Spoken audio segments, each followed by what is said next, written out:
Good morning. जो section 3 है, section 4 है, 3 मार्कर वो डिस्कस करते हैं बेटा इवनिंग शिफ्ट का। तो यहाँ पे जो 29 क्वेश्चन था, आप देख ही रहे हैं स्क्रीन पे कि यहाँ पे एक सेट दिया हुआ और हमें दिया हुआ इस रिलेशन को प्रूव करना है। ये इक्विवेलेंस रिलेशन है पहले, और उसके बाद इक्विवेलेंस क्लास निकालनी है। और यहाँ पे एक रिलेशन दिया हुआ है, ये थोड़ा सा आई थिंक मिस प्रिंट है, टाइपिंग एरर है, प्रिंटिंग एरर है। यहाँ पे होना चाहिए कि अगर A B R C D है, अगर A B R C D है तो ये इक्विवेलेंस रिलेशन कब होगा? जब a plus D equal to B plus C होगा। तो ये प्रिंटिंग एरर है, आई थिंक बाद में करेक्ट करा दी गई होगी आपको। तो ये रिलेशन इस तरह से होना चाहिए। तो इसको इक्विवेलेंस कैसे प्रूव करेंगे? हम इसको ऑलरेडी कर चुके हैं अपने ट्यूटोरियल्स में, बट एक बार देखते हैं अगर हम प्रॉपर स्टेप बाय स्टेप करेंगे तो कैसे करेंगे। ठीक है, a plus D B plus C. तो स्टार्ट करते हैं यहीं पे। ये क्वेश्चन ऐसे भी आ सकता है, ए डी बी सी, कि मैं करवा चुका 3 क्वेश्चन मैंने कराए थे वहाँ पे, अगर आपको याद हो। 3 रिलेशन बन सकते हैं, 1/AD, 1/A plus 1/D equal to 1/B plus 1/C।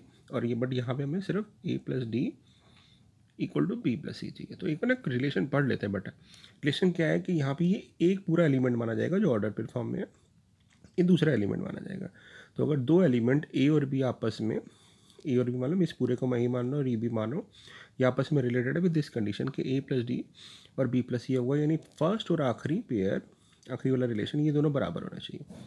तो पहले मान के चलते हैं लेट आर बी रिफ्लेक्सिव। तो अगर ये रिफ्लेक्सिव है तो इसमें क्या होगा? हर एलिमेंट की पेयरिंग अपने साथ होती है, यानी ए आर ए होना चाहिए। यानी ऑर्डर पेयर फॉर्म में ये क्या होना चाहिए कि हमारे पास A comma B R A comma B होना चाहिए। अब बाय डेफिनेशन है कि फर्स्ट वाले एलिमेंट का सम लास्ट वाले के साथ, और लास्ट वाले का, सेकंड वाले का सम थर्ड के साथ बराबर होना चाहिए। यानी A plus B equal to B plus आना चाहिए। आप कहेंगे विच इज़ ट्रू। सो और assumption is true, R is reflexive, क्योंकि ए प्लस बी और बी प्लस ए तो हमेशा बराबर होते हैं। तो यानी ये तो ट्रू आ गया। अब चलते हैं सिमेट्रिक रिलेशन पे। सिमेट्रिक रिलेशन कैसे प्रूव करेंगे कि हम मान लेते हैं कि ए आर बी है और हम इसे देखेंगे बी आर ए आ रहा है कि नहीं आ रहा। यानी A comma B R C comma D है, ये हम मान लेते हैं। तो रिलेशन के अकॉर्डिंग क्या होगा? जो गिवन है कि A plus D should be equal to B plus C. अब अगर A plus D B plus C के इक्वल है तो बी प्लस सी को भी हम ए प्लस डी लिख सकते हैं, और बी प्लस सी को हम सी प्लस बी भी लिख सकते हैं, और डी प्लस ए भी लिख सकते हैं आगे पीछे, है ना। तो अब आप देखोगे कि ये जो पेयर बन रहा है, तो हमारे पास ये C D R A B बन रहा है। कैसे बन रहा है एक बार देख लेते हैं। अगर C D R A B होगा तो पहले वाला लास्ट के साथ, यानी सी बी आ जाएगा इक्वल टू डी कॉमा ए होना चाहिए, ये आ रहा है। तो हम कहेंगे यस कि A B R C D है, तो इसका दूसरा भी है, तो इसका मतलब यस आर इज सिमेट्रिक।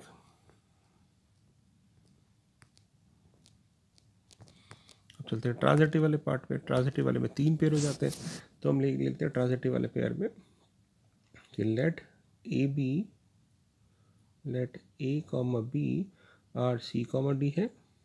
तो इससे हमारा रिलेशन बन गया कि A plus D equal to B plus C होगा। फर्स्ट और लास्ट को हमने रखा सेकेंड और थर्ड के इक्वल। अब कॉन्जिक्यूटिव पेयर बनाते हैं, तो C D R E F भी ले लेते हैं, ठीक है ना। ए बी होता है, ए आर बी होता है, और बी आर सी होता है। तो इसलिए अब कंडीशन क्या हो जाएगी? फर्स्ट को लास्ट से करेंगे, यानी C plus F should be equal to D plus C. अब मेरे पास 2 इक्वेशन आ गई, तो मैं क्या करता हूँ, क्योंकि ये सम में है तो दोनों इक्वेशन को ना ऐड कर देता हूँ। तो जब दोनों इक्वेशन को ऐड करेंगे तो A plus D plus C plus F should be equal to right side पे आ जाएगा B plus C plus D plus C. तो आप नोट करोगे सी से सी कट रहा है, डी से डी कट रहा है, तो A plus F equal to B plus E हो जाएगा, और ये हमारा आंसर आ जाएगा। इससे हमें क्या पता चल गया कि ए और एफ यानी फर्स्ट और लास्ट का जो रिलेशन है वो सेकंड और इसका रिलेशन है। सो हम कहेंगे yes it is transitive as it is reflexive symmetric and transitive, so R is an equivalence relation. ठीक है। अब यहाँ पे एक चीज़ पूछी थी कि ना 2,5 की इक्विवेलेंस क्लास निकालो। इक्विवेलेंस क्लास का मतलब क्या होता है बेटा कि एक अगर एलिमेंट ये एलिमेंट हो तो दूसरा एलिमेंट क्या होगा जो इस कंडीशन को सेटिस्फाई करेगा। और हमारे पास सेट ए दे रखा है 1 2 3 4 अप टू 9, नहीं 9 तक ही हमें एलिमेंट निकालने हैं। तो मैं क्या करता हूँ, किसी भी एक को, ए को या बी को 2,5 मान लेता हूँ। तो हमारे पास हो गया 2,5 आर सी डी, मैंने ए और बी को 2,5 मान लिया। अब कंडीशन क्या कह रही थी, इस क्वेश्चन की कंडीशन कह रही थी कि ए प्लस डी यानी 2 plus D should be equal to second plus third 5 plus C होना चाहिए। तो यहाँ से डी मिल गया मुझे, डी मिल गया 3 प्लस सी। अब मुझे सी और डी निकालने के लिए ये रिलेशन को यूज़ करना है। तो यानी कौन कौन से एलिमेंट होंगे जो इस कंडीशन को सेटिस्फाई करेंगे, that will be your equivalence class. तो अगर मैं सी को 1 पुट करता हूँ यहाँ से, तो डी आ जाएगा 4, सी को 2 पुट करता तो डी आ जाएगा 5, सी को 3 पुट करता तो आ जाएगा 6, क्योंकि यहाँ पुट करता जा रहा हूँ मैं। सी को 4 पुट कर रहा तो वाई आ जाएगा सर, डी आ जाएगा 7, 5 पुट करेंगे तो आ जाएगा 8, और 6 पुट करेंगे तो आ जाएगा 9। इसके आगे नहीं जा पाएंगे क्योंकि जैसे ही मैं 7 पुट करेंगे वो 10 आ जाएगा, वही सर एलिमेंट में नहीं है।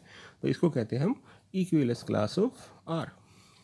ठीक है, अब चलते हैं अगले क्वेश्चन की तरफ।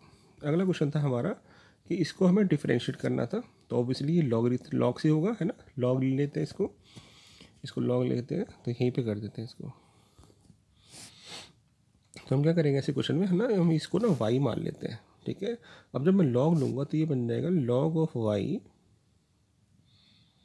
और ये जो रूट है इसको लिख देंगे इसकी पावर हाफ, और जब लॉग लिया होगा यहाँ पे हमने तो ये पावर आगे चली जाएगी, है ना, लॉग की प्रॉपर्टी से। तो ये बन जाएगा 1/2 log of this upon log of this, और लॉग ए बाई बी की प्रॉपर्टी होती है लॉग ए माइनस लॉग बी। तो ये सारे अलग हो जाएंगे, यानी ऊपर वाले टर्म सारी प्लस में आ जाएगी, log x minus 1 plus log x minus 2, और नीचे वाले सारे माइनस आ जाएंगे, log x minus 3 minus log x minus 4 minus log x minus 5। अब आप क्या करो, इसका डेरिवेटिव ले लो। तो जब लॉग का डेरिवेटिव लेंगे तो आ जाएगा 1/y, इधर आ जाएगा d/dx, इधर आ जाएगा। अब लॉग का डेरिवेटिव क्या होता है, 1 अपॉन एंगल, तो 1 upon x minus 1, x minus 1 का डेरिवेटिव 1 है इसलिए लिखेंगे नहीं आगे। ये आ जाएगा 1/x माइनस 2, ये आ जाएगा 1/x minus 3, 1/x minus 4, 1/x minus 5। अब सिर्फ आपको डी/x चाहिए तो y को उधर ले जाते हैं। ठीक है ना, हालांकि यहाँ पे कुछ बोला नहीं था, डिफरेंशिएट बोला था, डिफरेंशिएट कर देंगे तो यही आंसर आ गया, बट एक्चुअली बोलना चाहिए आपके फाइंड dy/dx। तो dy/dx क्या आ जाएगा हमारे पास, ये y को उधर ले जाएंगे तो आ जाएगा y/2। अब आपको इसको सिंप्लीफाई करने की ज़रूरत नहीं है, बस ऐसे ही छोड़ देंगे। देखिए ये रिजल्ट जो होगा वो छोड़ देंगे। तो ये हमारा डिफरेंशिएट हो गया, 3 नंबर का क्वेश्चन था। अब चलते हैं आगे 31 क्वेश्चन। 31 क्वेश्चन तो बहुत ईजी था बेटा, 3 मार्क्स के लिए। हमें इससे में से dy/dx चाहिए, तो डी जब डेरिवेटिव लेते हैं तो हम इस क्वेश्चन को जब डेरिवेटिव लेंगे तो x की पावर 2/3 का डेरिवेटिव आएगा 2/3, x की पावर 2/3 माइनस 1, यहाँ से लेते हैं इसका y का भी सेम 2/3, y की पावर माइनस 1/3, और साथ में लगा देंगे dy/dx, और राइट साइड पे आ जाएगा 0 क्योंकि कांस्टेंट का डेरिवेटिव है। तो अब मुझे dy/dx चाहिए, तो पहले मैं इस टर्म को उधर ले जाऊँगा, तो जो बन जाएगी -2/3 x की पावर -1/3, और यहाँ पे हमारे पास 2/3 y की पावर -1/3, 2/3 से 2/3 कटेगा, फिर ये नीचे चला जाएगा, तो dy/dx आ जाएगा हमारे पास -x की पावर -1/3 अपॉन y की पावर -1/3। यहाँ भी छोड़ सकते हैं, नहीं तो पावर नेगेटिव को पॉजिटिव करोगे तो ये 1/3 अपॉन x की पावर 1/3 बन जाएगा। ये हमारा डेरिवेटिव हो जाएगा। ठीक है, अब चलते हैं अगले क्वेश्चन की तरफ। यहाँ पे हमें बोला गया है कि y equal to sine inverse x है और हमें ये रिलेशन प्रूव करना है। तो बहुत सिंपल है, पहले ना फर्स्ट डेरिवेटिव ले लो। तो जैसे ही हम इसका फर्स्ट डेरिवेटिव लेंगे y डैश, तो साइन इनवर्स का डेरिवेटिव आ जाएगा 1/√1 माइनस एक्स स्क्वायर। अब इसमें क्या करना होता है आपको ना, इस टर्म को उधर ले जाना होता है। ठीक है, तो अगर मैं 1 माइनस एक्स स्क्वायर को उधर ले जाऊँगा तो इससे 2 फायदे होंगे। एक तो मेरे पास क्वोशिएंट रूट नहीं लगेगा, प्रोडक्ट रूट लगेगा अब जब दोबारा डेरिवेटिव लूँगा, और दूसरा मेरा रिजल्ट डायरेक्ट आएगा, मुझे पुट करने की जरूरत नहीं पड़ेगी। देखना कैसे, अब इसको डेरिवेटिव लेते हैं, तो √1 minus X square as it is, product root लगा रहे हैं, y डैश का y डबल डैश, फिर y dash as it is, और 1 अपॉन इसका हो जाएगा 1/2 √1 माइनस एक्स स्क्वायर, और फिर -2x, अंडर के अंदर वाली टर्म का डेरिवेटिव 0, 2 से 2 कट गया। जैसे ही एलसीएम लेंगे तो 1 माइनस एक्स स्क्वायर इससे मल्टीप्लाई होगा, रूट हट जाएगा, -x और अपॉन वाली टर्म को राइट साइड में ले जाएंगे 0 के इक्वल, तो ये हमारा आंसर डायरेक्ट आ जाएगा। ये देखिए डायरेक्ट आंसर आ गया। तो ये हम प्रूव कर सकते थे। तो 3 मार्क का बहुत ईजी क्वेश्चन था। देखिए अब चलते हैं अगले क्वेश्चन की तरफ। अब आपको यहाँ पे इसको इंक्रीजिंग शो करना है, ठीक है। तो मैं क्या करता हूँ, इसका डेरिवेटिव ना अलग से लेके दिखा देता हूँ। 4 sin theta upon 2 + cos theta minus theta, ठीक है। तो इसका डेरिवेटिव लेते हैं जरा। 4 sin theta upon 2 + cos theta minus theta. तो जब इसका डेरिवेटिव लेंगे विद रिस्पेक्ट टू थीटा ले लेते हैं, ठीक है। ये तो हमारे पास y है, तो इसको थीटा के रिस्पेक्ट में डिफरेंशिएट कर देते हैं। तो पहले वाले पार्ट में तो हमारा लगेगा क्वेश्चन रूल, तो डिनोमिनेटर का square, then denominator as it is 4 sin theta का डेरिवेटिव हो जाएगा 4 cos थीटा, और फिर minus 4 sin theta as it is, और 2 + cos थीटा का डेरिवेटिव, 2 का डेरिवेटिव 0, cos थीटा का माइनस sin थीटा, और थीटा का डेरिवेटिव थीटा के रिस्पेक्ट में 1 हो जाएगा। अब हम इसको सॉल्व करेंगे तो ये आ जाएगा 8 cos थीटा, ठीक है, 8 cos थीटा, और ये हो जाएगा 4 cos स्क्वायर थीटा और plus 4 sin square theta. 4 common ले लेंगे तो आ जाएगा 4, ठीक है। और फिर ना एलसीएम ले लेता हूँ मैं इसमें, तो एलसीएम जब लेंगे तो 2 + cos थीटा भी ऊपर आ जाएगा, जो बन जाएगा a² + b² + 2ab। तो मेरे पास जो डेरिवेटिव आ गया वो क्या आ गया, देखिए वो आ जाएगा 4 से 4 कट जाएगा, ये आ जाएगा आपके पास 8 cos theta minus 4 cos theta, 4 cos theta minus cos square theta upon 2 + cos theta का होल स्क्वायर, ठीक है। ये मेरा डेरिवेटिव आ गया। अब देखना मैं क्वेश्चन को कैसे सॉल्व करूँगा। मैं ऊपर से ना cos थीटा कॉमन ले रहा हूँ, cos थीटा कॉमन आ रहा है ऊपर से, तो cos थीटा हम कॉमन ले लेते हैं। जैसे ही हम cos थीटा कॉमन लेंगे तो हमारे पास आ जाएगा cos थीटा कॉमन लेने पे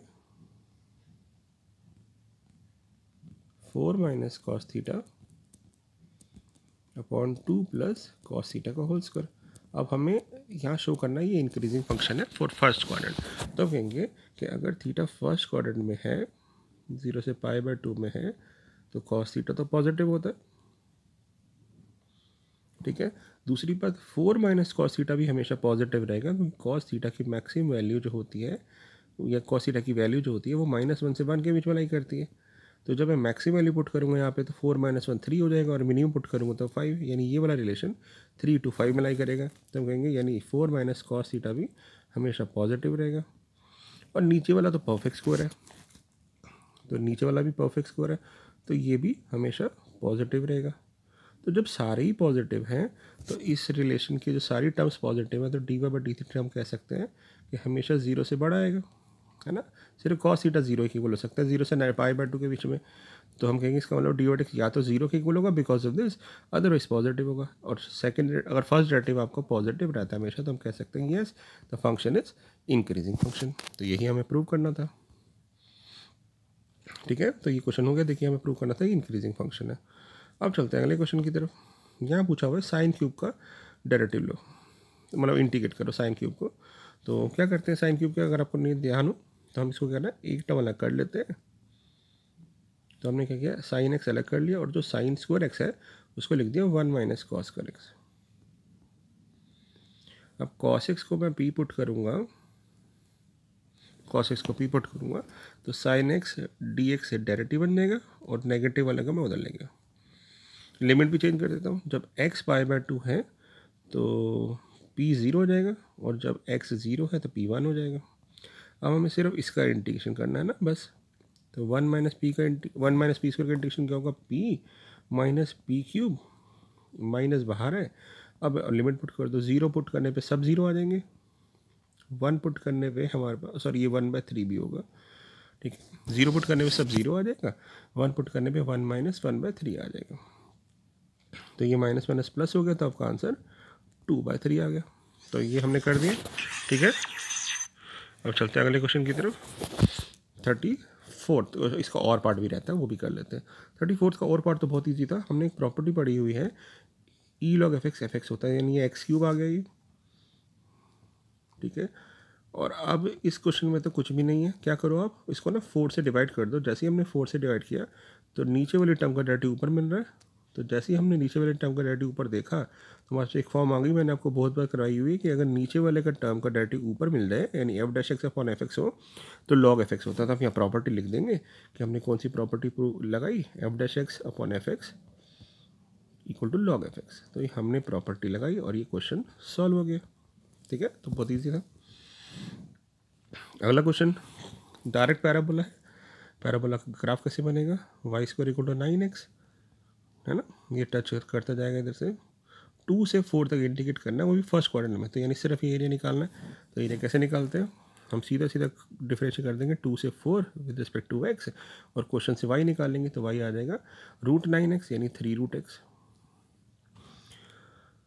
अब क्या करना है, हमें √x का इंटीग्रेशन करना है। तो √x का मतलब x की पावर हाफ, तो इसका इंटीग्रेशन हो जाएगा x की पावर 3/2 अपॉन 3/2, तो ऊपर जाके 2/3 हो गया और इसमें लिमिट पुट कर देंगे तो आपका आंसर आ जाएगा 2 और 4 की पावर 3/2 यानी 2 का स्क्वायर तो 8 माइनस 2√2 स्क्वायर यूनिट्स। तो ये हमारा आंसर आ गया। तो इसको सॉल्व कर सकते हो आप, तो हो जाएगा 16 माइनस 4√2 स्क्वायर यूनिट्स। तो ये हमारा आंसर आ जाएगा। ठीक है, अब चलते हैं नेक्स्ट क्वेश्चन की तरफ और ये लास्ट क्वेश्चन है ना, तो बस ख़त्म। उसके बाद इसमें क्या है, ये आपकी लीनियर फॉर्म है बेटा, तो जैसे ही कॉस स्क्वायर से डिवाइड करोगे स्टैंडर्ड फॉर्म में बनाने के लिए तो ये बन जाएगा 1/cos स्क्वायर यानी sec square X into Y equal to tan x sec square X. अब इसमें हम क्या करते हैं, इसको स्टैंडर्ड इक्वेशन से कंपेयर करेंगे तो ये p है और राइट साइड पे q है। मैं लीनियर डिफरेंशियल इक्वेशन के भी ट्यूटोरियल जल्दी डाल दूंगा, अपलोड कर दूंगा। ठीक है, क्योंकि रिवीजन में मैंने क्लास में तो कराया बट कई बच्चों को ऑनलाइन नहीं कराया, तो मैं जल्दी से डिफरेंशियल इक्वेशन के भी अपलोड कर दूंगा ट्यूटोरियल ताकि आपके कंसेप्ट क्लियर हो। अब इंटीग्रेटिव फैक्टर निकालते हैं। इसमें इंटीग्रेटिव फैक्टर आ जाएगा e की पावर px का इंटीग्रेशन यानी सेक्स स्क्वायर एक्स का इंटीग्रेशन tan x। तो ये इंटीग्रेटिव फैक्टर आ गया। उसके बाद जो सॉल्यूशन होता है वो होता है y into I F equal to q into I F यानी e tan x into sec square X tan x का इंटीग्रेशन करना है। अब ऑब्वियसली ये बाय पार्ट्स लगेगा बट हम देख रहे हैं कि tan x को ना का डेरिवेटिव मिल रहा है, तो tan x को p पुट कर देते हैं, sex square x dx dp बन रहा है। तो ये मेरे पास आ जाएगा ई पी इंटू पी। अब ई पी इंटू पी को बाय पार्ट्स करेंगे, इसको फर्स्ट फंक्शन मान के इसको सेकंड मान के। तो first function as it is, second का इंटीग्रेशन देन माइनस फर्स्ट का डेरिवेटिव पी का डेरिवेटिव 1, सेकंड का इंटीग्रेशन पी आ जाएगा प्लस सी। अब आप ई पी की वैल्यू पुट कर देंगे बस और ये आपका क्वेश्चन सॉल्व हो जाएगा। तो वाई ई की पावर tan x इधर आ जाएगा e की power tan x minus 1 plus C. तो ये हमारा सेक्शन 4 भी सॉल्व हो चुका है, यानी ऑलमोस्ट हमने सारा पेपर सॉल्व कर लिया है। सिर्फ सेक्शन 5 रह गया, वो भी आज ही अपलोड कर दूंगा इसको। ठीक है, थैंक यू।